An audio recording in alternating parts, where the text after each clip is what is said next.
Je përfolur si një nga emrat e Big Brother VIP. Do të marrësh pjesë këtë edicion?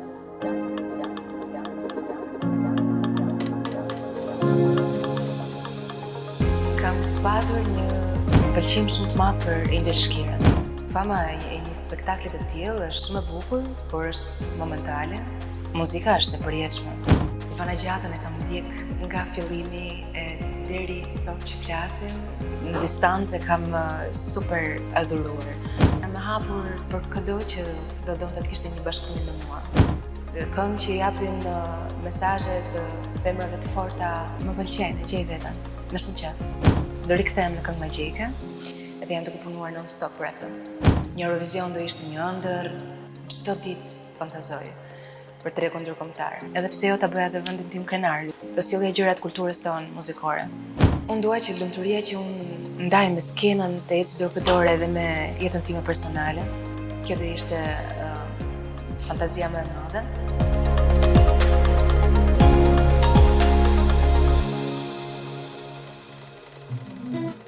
Përshëndetje Lore, mirë se u ktheve në Bordeaux. Përshëndetje. Si ka qenë kjo verë për ty? Kjo verë ka qenë shumë e nxehtë në të gjitha drejtimet, por duhet të them që kam bërë një balancë shumë të mirë, pushime dhe punë. Kështu që jam shumë e lumtur. Ku pushove? Këtë vit, si edhe 2-3 verat e viteve të fundit, pushimet i kam pasur super spontane, kështu që kanë qenë në jug të Shqipërisë. Të pëlqeu diçka më tepër nga jugu? Po kishte shumë atmosferë këtë vit. Jam kënaqur shumë, edhe zakonisht pushimet, atmosferën ta bëjnë njerëzit, po dua të them që edhe plazhi këtë vit ka qenë ndryshe, më i gjallë. Po diçka që nuk të pëlqeu? Nuk më pëlqeu fakti që nuk i shijova sa doja pushimet, i duk sikur i kanë shumë shpejt, dhe kjo më them që ishte e vetme gjë që më ka trishtuar. Si ndihesh kur lexon vlerësimet, komentet pozitive në Instagram? Shumë mirë, duket kështu si një përqafim virtual. Gjithmonë më shumë më shkruajnë njerëz që më zbulojnë kanalin e YouTube-it apo repertorin në Spotify. Edhe dua të them që është qef, ndihem shumë mirë. A do të bëje një këngë stilin e Tajnas, me që ndjekësit ta kanë kërkuar? Po, është e vërtet.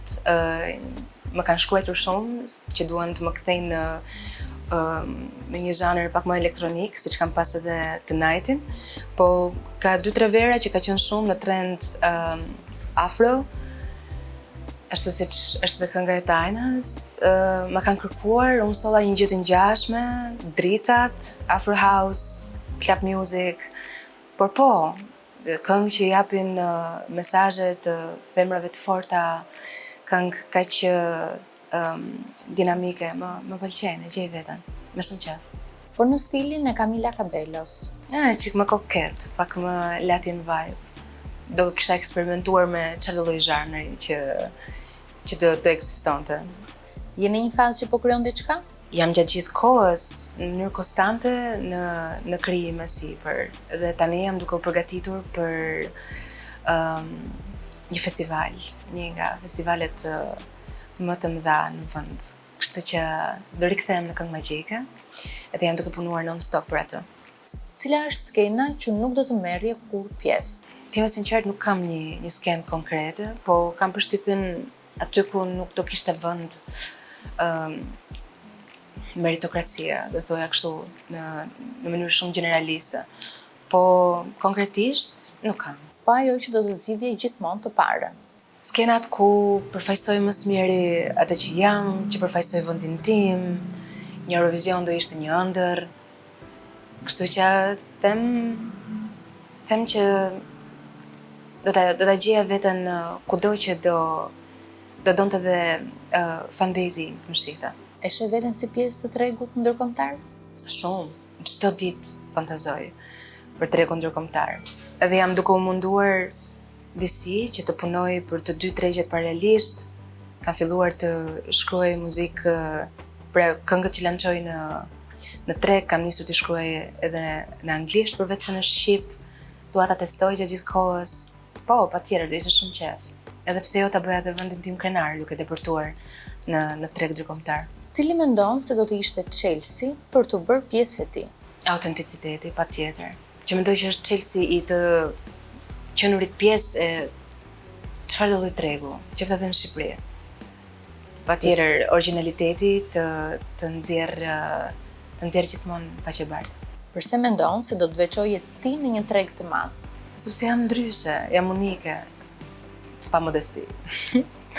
Po, më shumë edhe për faktin që nëse do tentoja të depërtoja pak më brendshëm në një treg të huaj, do sillja motive qoftë instrumentale, shqiptare, gjë që mendoj që tregu huaj ka nevojë dhe nuk i ka prezente. Do sillja gjërat kulturës tonë muzikore, që mendoj që do ishin data shumë të fascinuar. Pra mund të themi se Eurosong është synimi yt? Patjetër, është një ëndër në sirtar, kam përshtypjen për çdo artist të prekësh skenën e Eurovisionit. Edhe për networkun, po edhe për gjithë ekspozimin, edhe eksperiencën. Patjetër që po. Lore, emri yt është tani krah këngëtarëve më të njohur. Por kur ti nuk ishe kjo që je sot, kë artist dëgjoje me endje dhe adhuroje? Unë Elvana Gjatën e kam ndjek nga fillimi deri sot që flasim dhe në distancë e kam super adhuruar. Kështu që edhe sot, sidomos hitet e vjetra, ja dëgjoj pafund. Me ka artist nuk do të bashkëpunoje kurrë? Po nuk kam një artist që nuk do të bashkëpunoja kurrë. Kam përshtypjen me ata që mendon se ke më pak kimi, mund të dalin gjëra hibride, eksperimentale, shumë të këndshme. Kështu që jam e hapur për çdo që do donte të kishte një bashkëpunim me mua. Sigurisht, nëse edhe kënga do ishte shumë e mirë. Jeta jote është në qendër të kuriozitetit të ndjekësve. A ke dikon në zemër? Ose i kujtoni se do ja them juve se kam një person në zemër? Come on, tani, nuk besoj që do e ndaja kaq kollaj, duhet mundoheni më shumë. Je përfolur si një nga emrat e Big Brother VIP. Do të marrësh pjesë këtë edicion? Këtë edicion më shumë se kurrë jam duke e menduar. Unë kam marrë ftesa edhe në vitet e kaluara, por këtë vit po i jap shumë mendim. Nuk e di, do ta shihni, nuk e di. Cili ka qenë personazhi që ke pëlqyer ose ke bërë tifo nga edicionet e kaluara?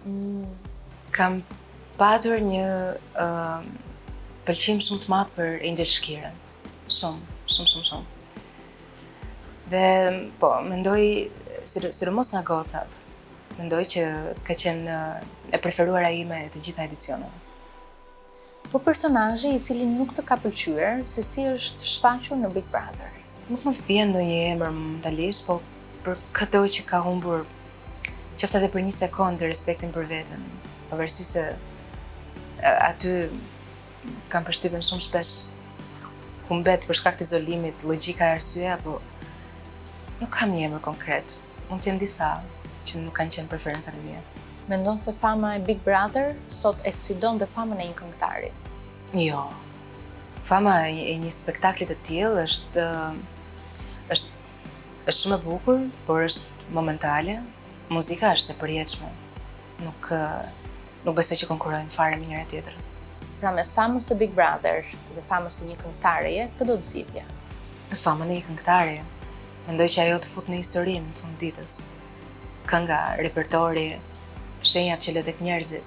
Një spektakël ndihmon shumë për depërtuar apo për t'i bërë njerëzit njohin një tjetër anë të personalitetit tënd. Po në fund të ditës, e gjitha duhet jetë në shërbim të artit tënd. Si ishe veten pas 10 vitesh në muzikë? Në skena shumë të mëdha, me shumë njerëz që këndojnë këngët e mia, me një repertor shumë të madh, me çmime, me imazhe në brende. Po në skenë patjetër. Po në jetën personale? Unë dua që lumturia që unë ndaj me skenën të ecë dorë për dorë edhe me jetën time personale. Kjo do ishte fantazia më e madhe. Kështu që shpresoj me një familje të vogël, mendoj, se di, ka kohë akoma. Lore, faleminderit që ishe pjesë e bërta. Shumë faleminderit, do kënaqesh shumë si gjithmonë dhe mezi pres herën tjetër. Mua.